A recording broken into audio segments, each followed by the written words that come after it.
Como vai? A maioria de nós faz qualquer coisa para manter as aparências. Igual ao homem nesta história, ficamos com vergonha quando os outros conhecem nossas falhas escondidas. De repente, chegou o dia e ele viu que não existem segredos e viu a si mesmo como era. O dia em que seu coração, mente e vida tiveram as algemas quebradas.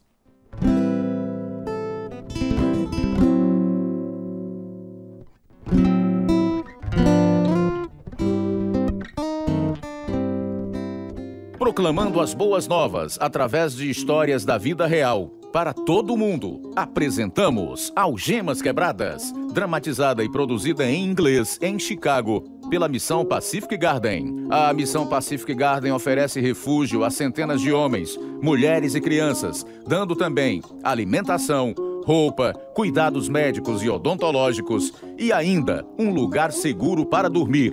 Tudo sem cobrar nada a quem não tem meios. O objetivo é mudança de vidas e isto acontece quando conhecem aquele que é o mesmo ontem e hoje e para sempre. E agora, irradiando ao redor do mundo, eis o programa número 2694, versão brasileira 61, na série Algemas Quebradas, o programa que faz você olhar para si mesmo e pensar.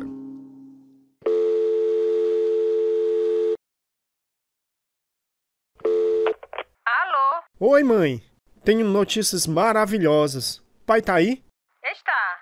Vou colocá-lo na linha. Bob, pega a extensão. Pode falar. Oi, pai. Tenho ótimas notícias. Decidi andar pela América. Ideia bem ambiciosa. Que invenção é essa? Preciso de mudança e pensei que seria divertido. Nunca fui aventureiro assim. O que quer dizer? Foi o senhor que começou. Ainda me lembro, quando tinha 10 anos e nós subimos o Monte Tom e passamos a noite dormindo a céu aberto. Espero que treine para fazer isso. Pode apostar. Vou começar correndo, pelo menos 4 vezes por semana. Vou vender minha TV e desligar o telefone. Tenho que me concentrar e ficar em forma. O homem em nossa história cresceu no sudeste de Chicago, numa família de 7 filhos. Tanto o pai quanto a mãe faziam um instituto bíblico e ensinavam aos filhos os valores da fé e do amor. Mesmo assim, algo faltava na vida de William. Vamos contar como ele descobriu o que faltava e como mudou. Esta é a história verdadeira de William Cole, agora mesmo em Algemas Quebradas. Minha família era muito boa. Meu pai até foi pastor de uma congregação durante vários anos, quando eu tinha 5 anos. Papai trabalhava como maquinista, mas também dirigia um transporte escolar durante meio expediente, a fim de sustentar a família. Eu era um menino calmo, que nunca se metia em encrencas. Nunca pus objeções ao que me ensinavam na igreja ou em casa. Por isso todo mundo me achava um bom menino. Mas eu sabia que havia algo errado em mim. Por isso dava um duro para manter as aparências. Em 1970, comecei o ensino médio numa época de segregação racial, tensões e revoltas, um tempo de medo. Como foi hoje na escola, William? Foi como uma zona de guerra, mamãe.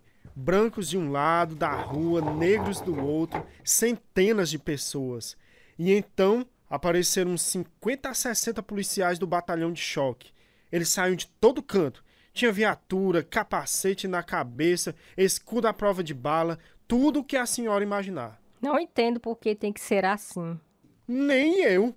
Tudo o que quero é terminar meu 2º grau e me mandar daqui. Odeio a escola. A tensão é terrível demais. Você está lá para receber seu diploma, William. Esta é a causa principal. Eu só saía de casa para ir à escola.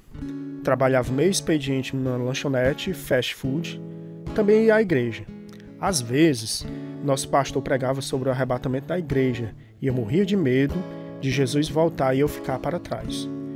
Nosso pastor era muito envolvido com um grupo de jovens. Nos sábados, à noite, ele levava os jovens à casa dele e a gente ou jogava ping-pong ou ia tomar banho de piscina.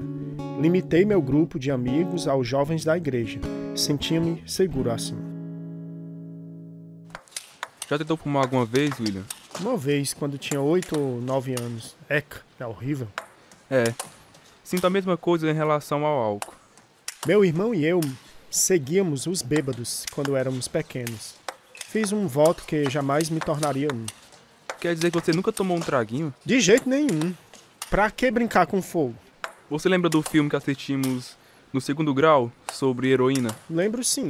Nem consigo acreditar que as pessoas façam coisas assim contra elas mesmas. Nem eu. Acho que o álcool leva a maconha, e a maconha, por sua vez, leva a todo tipo de drogas. Acredito em você. Achava-me um garoto legal, porque não fazia rebeldia nenhuma. Nossa igreja se dividiu por causa de uma picuinha que podia ter sido facilmente resolvida.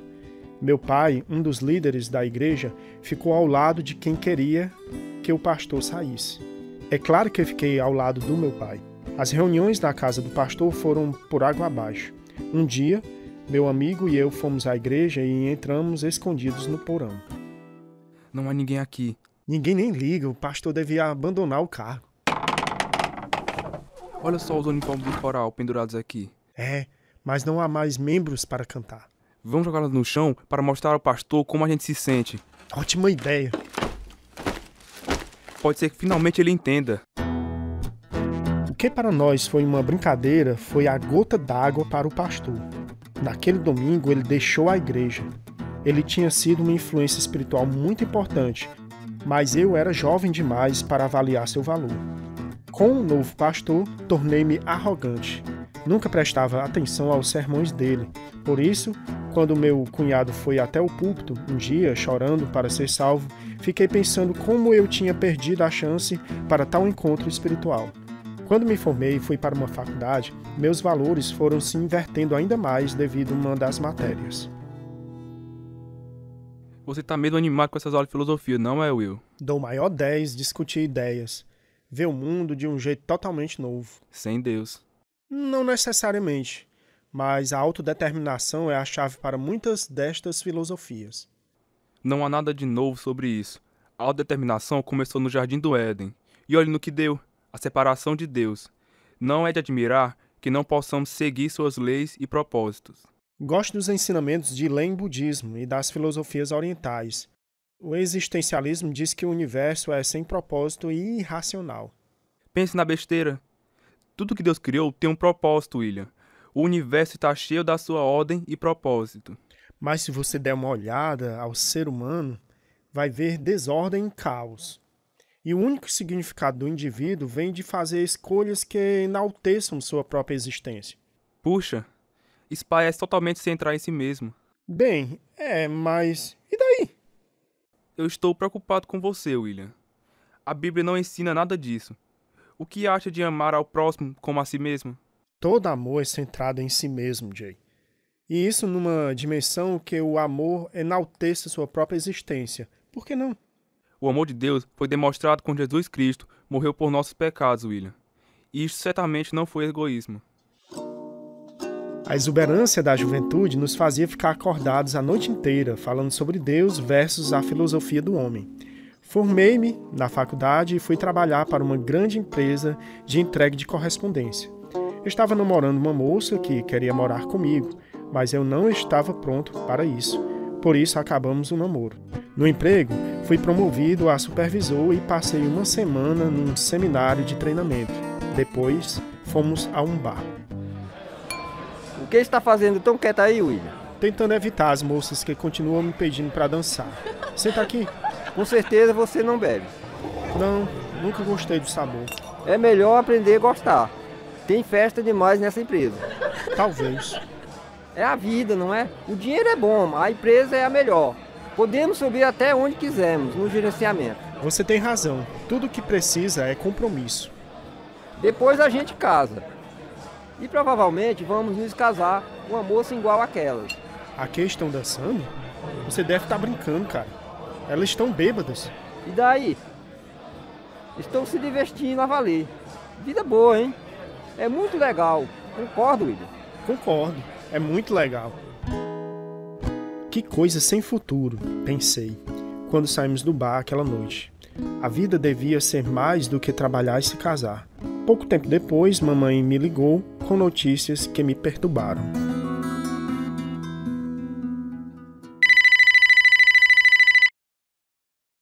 Alô? William, o Bob sofreu um acidente. O quê? Ele estava de moto já bem pertinho de casa quando bateu num carro. Ele está bem? Não sei. Ele está em coma.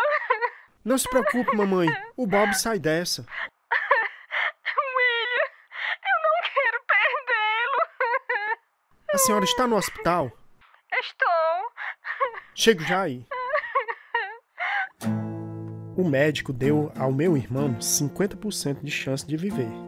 Parecia que íamos perdê-lo, mas ele viveu.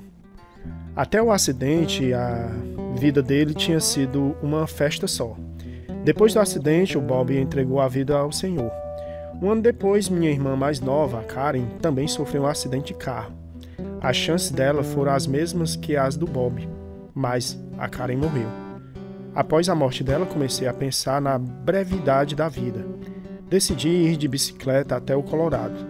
Então, li sobre um homem que tinha andado pela América inteira a pé. Isso fisgou minha imaginação. Ia fazer o mesmo. Saí do emprego, vendi a TV e comecei a correr para ficar em forma. Não me socializava com ninguém durante 5 ou 6 meses, inclusive com os meus pais e irmãos, até começar minha aventura. Fui visitar meus pais e o Bob conversou comigo. Você vai mesmo fazer esta travessia pela América a pé, William? Vou. Começa semana que vem. Mal posso esperar. Vai ser incrível. William, estou preocupado com você, pois não conhece o Senhor. Conheço sim. Você não vive como se o conhecesse. Vivo do meu jeito. Jesus disse que há somente um caminho. Ele. Sei de tudo isso. Você nem percebe que é pecador. Seu conhecimento de Deus não vai trazer salvação a você. Você precisa... Se importe com sua vida, Bob. Você vive de um jeito, eu de outro. Creio em Cristo, mas talvez haja outros caminhos também. Antes de ir embora, pedi aos meus pais que me arranjassem uma Bíblia de segunda mão. Eles arranjaram. Assim, na primeira semana de junho de 1980, comecei a viagem e os 2 primeiros estados pelos quais andei foram magníficos. Mas comecei a sentir dores nos tornozelos por causa da mochila pesada que carregava. Decidi ir para Denver e passar o inverno lá. Cheguei ao fim do mês de agosto completamente sem noção das armadilhas que me esperavam mais adiante. Fui trabalhar num posto de gasolina. Aluguei um apartamento ali perto, que mobiliei com um colchão, rádio e pratos de segunda mão. Durante os 9 meses que passei em Denver, namorei uma moça que estava profundamente envolvida numa seita, embora eu não notasse nada a princípio. Um mês antes que recomeçasse minha caminhada pelo país, minha irmã, Beck, veio me visitar. Fomos passear a cavalo. Estou feliz que tenha terminado esse relacionamento, William. Sua namorada pertence a uma seita. Eles não são maus, são crentes também. A Bíblia diz: amados, não creiam em qualquer espírito, mas examinem os espíritos para ver se eles procedem de Deus, porque muitos falsos profetas têm saído pelo mundo. Já sei que foi para o Instituto Bíblico, mas não esqueça, Deus nos deu uma mente inquisitiva. William, você tem tanto talento.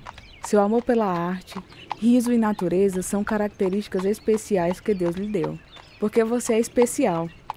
Posso falar com você sobre o Senhor Jesus? Com certeza. Saiba que Deus não quer mudar você. Ele vai usar o modo especial com o qual o fez, mas é preciso que eu receba como Senhor de sua vida. Estou orando para que tome a decisão de recebê-lo. Ore por outra pessoa, Beck. Tá tudo bem comigo.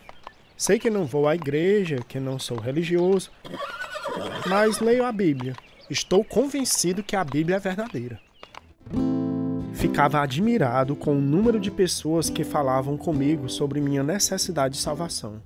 Até mesmo um casal que me viu andando perto da casa deles me acompanhou e me deu uma refeição em nome do Senhor.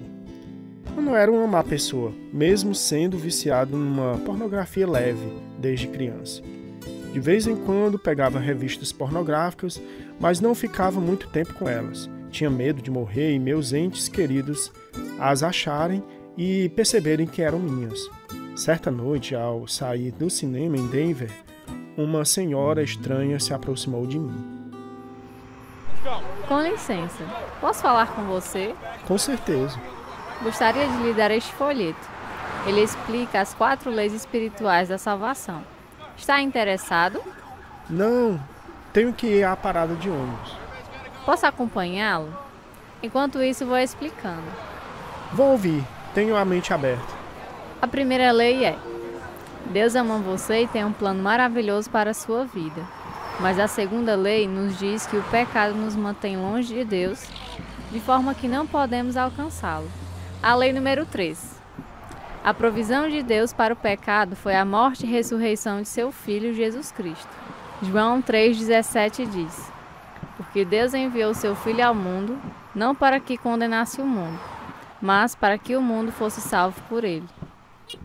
Às vezes eu leio a Bíblia. Sabe qual é a lei número 4? Não. Cada pessoa deve receber Jesus Cristo como Salvador individualmente. Gostaria de fazer isto agora? Realmente eu não preciso. Todo mundo segue seu próprio caminho. A senhora segue o seu e eu sigo o meu. Jesus disse: Eu sou o caminho, a verdade e a vida. Ninguém vem ao Pai senão por mim. A senhora se acha tão santa e tão boa, não é? Não. Tenho lutas. Deus ainda está agindo em mim. Sou má, mas o recebi como meu Salvador. As palavras dela ficaram martelando em minha mente, à medida que continuava minha caminhada a noroeste do país. Continuava lendo a Bíblia e, ao chegar ao estado de Oregon, estava convencido de que tudo quanto aprendera na Bíblia era a verdade e que Deus existia. Um dia eu disse a ele: Vou seguir ao Senhor e vou ser um homem de Deus. Mas ao chegar à cidade de Seattle, ainda não havia mudado, não ia à igreja. Arranjei um emprego numa loja de conveniência num bairro esquisito da cidade. Ouvi dizer que foram assaltados outra noite. Pois é, o cara parecia um doido. Ele pegou um revólver e ameaçou me matar se não fizesse o que ele dizia. Você teve sorte. O último roubo que fizeram deixou um buraco de bala no balcão. Tinha certeza que ia me matar. Chamei a polícia assim que o ladrão saiu e eles o pegaram no final da rua. Dá medo, não é? Ver um cano de revólver bem na cara? Se dá! Nunca tinha acontecido comigo. Faz a gente pensar. Não me achava tão pecador, mas sabia que não estava pronto para me encontrar com o Senhor. Comecei também a ouvir uma rádio evangélica. A Bíblia diz: acima de tudo, guarde o seu coração, pois dele depende toda a sua vida. Como pode ver, seu coração é muito importante para Deus. Jesus diz em Mateus 15:19: pois do coração saem os maus pensamentos, os homicídios, os adultérios, as imoralidades sexuais, os roubos, os falsos testemunhos e as calúnias. Meu amigo, Deus conhece a meditação do seu coração.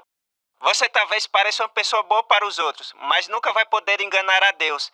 A Bíblia diz em 1 Samuel 16:7, o Senhor não vê como o homem vê a aparência, mas o Senhor vê o coração. Quais são os seus pensamentos secretos? Os pensamentos tenebrosos contaminam o coração, tanto quanto a ação, e é pecado aos olhos de Deus. Guarde o seu coração. Já tinha tentado ter uma boa aparência aos olhos dos homens, mas a mensagem do pastor trouxe convicção, pois eu sabia que meu coração não estava certo perante Deus. Comecei a orar regularmente. Orava para que Deus me ajudasse durante o dia. Pedi a Ele que me perdoasse pelas coisas erradas que tinha feito. Confessei meus pecados, mas ainda não me senti em paz. Então, enfrentei nova realidade que debati com um amigo que apareceu na loja. Ei, William. O que é que há? O rapaz que morava no apartamento acima do meu suicidou-se ontem à noite. Você o conhecia? Não. Ouvi a notícia hoje pela manhã, quando descia pelo elevador. A morte não é estranha nesta cidade. Acontece todos os dias. Eles apenas jogaram o colchão ensanguentado bem em cima do depósito de lixo. Era preciso se livrar dele. Entendo. Parece tão desumano. Morreu um homem lá. A gente faz o que pode. Fico pensando. Lá estava eu, fazendo uma coisa qualquer, e alguém estava morrendo bem em cima do meu apartamento. Decidi continuar caminhando até ao Alasca. Após verificar a distância entre as cidades, descobri que poderia fazer isto se andasse uns 35 a 40 quilômetros por dia. O que vai dizer quando chegar à fronteira do Canadá com uma mochila? Vou dizer a verdade. Já andei de um lado dos Estados Unidos a outro. Penso que acreditaram em mim. De jeito nenhum. Todo mundo que vai ao Alasca é para comprar ou vender drogas. Você é jovem e usa cabelo comprido. Vão pensar que é viciado. Você tá doido, é? Eles nunca vão deixar você entrar no Canadá, se lhes disser a verdade. É melhor dizer que quer fazer uma caminhada pelas montanhas Cascada. Não vou fazer isto. Não vou mentir. Assim que cheguei à fronteira, encontrei duas moças crentes de Vancouver. Perguntei-lhes se podia ir com elas, pensando que isso ia ajudar. Mas, quando chegamos à alfândega, a funcionária me levou até o escritório. Você é parente das moças com quem está? Não, somos apenas amigos. Por que quer entrar no Canadá? Quero fazer uma caminhada pelas montanhas Cascadas. Vou ficar lá apenas umas 2 semanas. Nesse caso, lhe darei um visto de 2 semanas. Era o fim de semana da Páscoa e as moças me convidaram para conhecer os pais delas, ir à igreja com a família e passar o fim de semana na casa delas. Depois elas me levariam de volta à fronteira e eu recomeçaria minha caminhada na segunda. Assim fiz, mas minha mentira me perturbou o fim de semana inteiro. Na segunda, elas me levaram até a fronteira e a gente se despediu. Fiquei lá, parado, sabendo que tinha que falar a verdade à agente da alfândega. Posso lhe ajudar? Tenho que consertar algumas coisas. Andei o caminho todo, de Norfolk até Seattle, e agora gostaria de andar até o Alasca. Mas um amigo em Seattle me disse que você nunca acreditaria em mim se lhe contasse isso. Ele disse que pensariam que eu sou um traficante, o que não sou. Ele me disse para mentir e dizer que queria ir apenas à Montanha Cascada durante umas 2 semanas. Não devia ter feito isto, mas menti, e a senhora me deu permissão para ficar no Canadá apenas 2 semanas. Mas este não é tempo bastante. Preciso pelo menos de uns 2 meses para terminar minha caminhada até o Alasca. Por que me contou tudo isso? Obviamente não está aqui para criar problemas. Não devia ter escutado meu amigo. Fui um tolo. Deixe-me ver seus documentos. Eles mudaram meu visto e segui meu caminho. Não podia acreditar que quase tinha estragado tudo. Deus, nunca mais vou fazer isso. Eu nunca mais vou mentir. O que estou dizendo? Falei a mesma coisa 1000 vezes em Seattle. Vou mentir outra vez. Ó Deus, como sou pecador, tenho que reconhecer isso. Senhor Jesus, sei que o Senhor existe. Sei há muito tempo que o caminho que a Bíblia mostra é o único caminho para mim. Não posso inventar outro caminho até o Senhor. Preciso de uma vida nova, um novo começo. Sei que tenho sido orgulhoso e arrogante, mas agora posso ver que somente o Senhor é exaltado. Muda-me, ó Deus. Preciso nascer de novo. Muda o meu coração. Me faz um crente de verdade para que eu possa viver para o Senhor.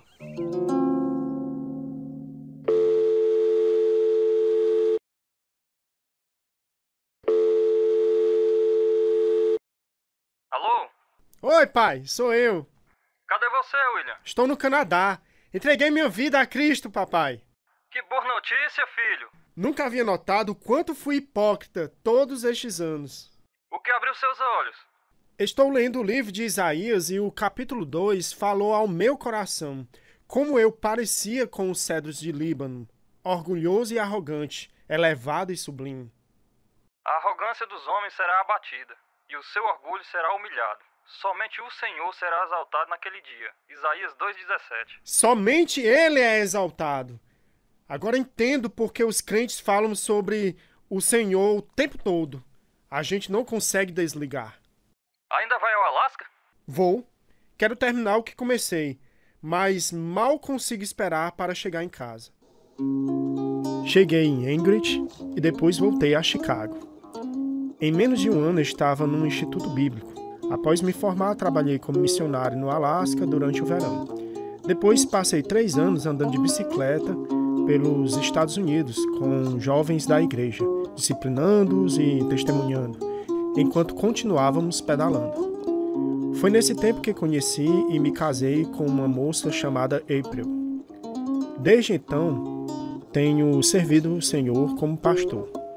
Deus não deixa nada por terminar. Por 2 anos seguidos, vi o pastor que liderava o nosso grupo de jovens muitos anos antes, mas só o vi à distância, numa grande convenção. No 3º ano, Deus o colocou bem atrás de mim. Quanto tempo, William? Sempre vou lembrar das reuniões de sábado à noite em sua casa, pastor. Realmente me ajudaram.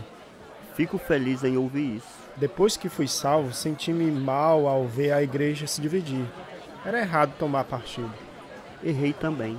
Foi meu amigo e eu que tiramos as togas do coral dos cabides. Para nós era apenas uma travessura, mas agora vejo o quanto magoamos o Senhor. Quero pedir perdão. Está perdoado e agradeço-lhe por ser honesto. Andar através da América até o Alasca foi uma grande aventura, mas nada se compara a seguir os passos de Jesus, andando com o Senhor. Não é preciso ter medo do futuro se o conhece, mas tem que estar pronto para encontrá-lo. Você está pronto? Em 1 Timóteo, capítulo 2, versículo 5, lemos: Pois há um só Deus e um só mediador entre Deus e os homens, o homem Cristo Jesus. Jesus disse em João, capítulo 11, versículo 25: Disse-lhe Jesus: Eu sou a ressurreição e a vida. Aquele que crê em mim, ainda que morra, viverá. Tudo o que você tem a fazer é entregar seu coração e vida a Jesus. Se precisar de aconselhamento para tomar esta decisão, que vai mudar sua vida, entre em contato conosco. O endereço para contato é Algemas Quebradas, Caixa Postal 1, Nova Russas, Ceará, Brasil, CEP 62200-000. Nosso e-mail é algemasquebradas@hotmail.com e o telefone 0, operadora de sua preferência, DDD 88 3672 1221. Esse é o programa número 2694, versão brasileira 61. Participaram da história verdadeira de William Cole os seguintes atores: Marcos Souza, Jeremias Martins, Francisco Marques, José Rodrigues, Kelton Jonathan, João Leiva, Janete Nascimento, Joquebede Costa, Pedro Henrique, Alcione Biapina, Helder Rodrigues, Gracinha Barroso. Tradução, Edissa Soeiro. Direção, Lina Gossen e Carlos Lopes. Produção, João Lucas Barroso. Música, Ismael Duarte e Heriberto Silva. E eu sou Luiz Augusto. Algemas Quebradas, em português, foi gravado nos estúdios da Rádio Ceará, Nova Russas, Ceará, Brasil. Algemas Quebradas é produzido pela Missão Pacific Garden a fim de mostrar, através de histórias verdadeiras, que se sua vida for vazia, ela pode ser cheia até transbordar. O endereço é Missão Pacific Garden, 1458, Sul Canal Street, Chicago, Illinois, 60607, Estados Unidos. O nosso endereço no Brasil é Algemas Quebradas, Caixa Postal 1, CEP 62200-000, Nova Russas, Ceará. O nosso e-mail é algemasquebradas@hotmail.com ou visite o nosso site www.algemasquebradas.com.br.